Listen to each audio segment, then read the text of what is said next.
Kocha Mholanzi wa Singida Big Stars Hans van der Plym ameutabiri mchezo wa watani wa jadi ambao unatarajiwa kupigwa leo Jumapili kwa kusema wekundu wa Msimbazi Simba wanaweza kuendelea kuwa wanyonge mbele ya timu ya Young Africans kutokana na kikosi cha Nasreddine Nabi Professor kuwa bora zaidi ya kile cha Roberto Oliveira Robertinho.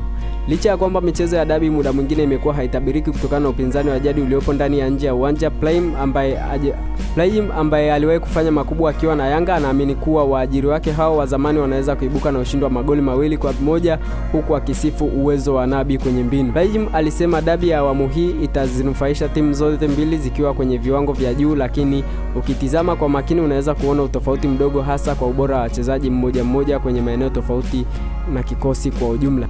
Anasema Yanga itashinda kwa magoli 2-1 kitimu na hata uwezo wa mchezaji mmoja kwa sasa Yanga wapo juu. Hilo halina maana kuwa Simba ni wanyonge. Tumeona vile ambavyo wamekuwa kwenye kiwango kizuri na wamekuwa wakiimarika chini ya kocha wao mpya. Ukitazama Yanga ni timu ambayo imechanganya muda mrefu, wamekuwa watulivu sana na wenye uwezo wa kutekeleza mipango yao ya kimichezo hata wakiwa nyuma. Wapo wachezaji wa kuangalia, mfano Mayele na Baleke, wote wana uwezo mkubwa wa kufunga, lakini inategemea namna watakavyokuwa wakishirikiana na wenzao, alisema Plym.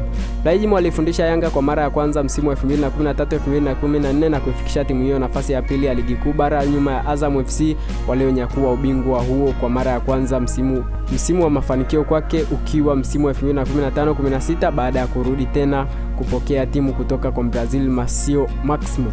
Msimu wa ligi kuu 2015-16 Hans van Plym aliwezesha timu hiyo kutoa taji la ligi kuu akiwa amecheza michezo 30 na kupoteza mchezo mmoja tu dhidi ya Coastal Union mjini Tanga na kwenda sare mechi 7. Ili uendelee kuwa kwanza kupata video zetu, nikukumbushe kushuka chini ya video hii na kugusa maandishi mekundu ambayo yameandikwa subscribe.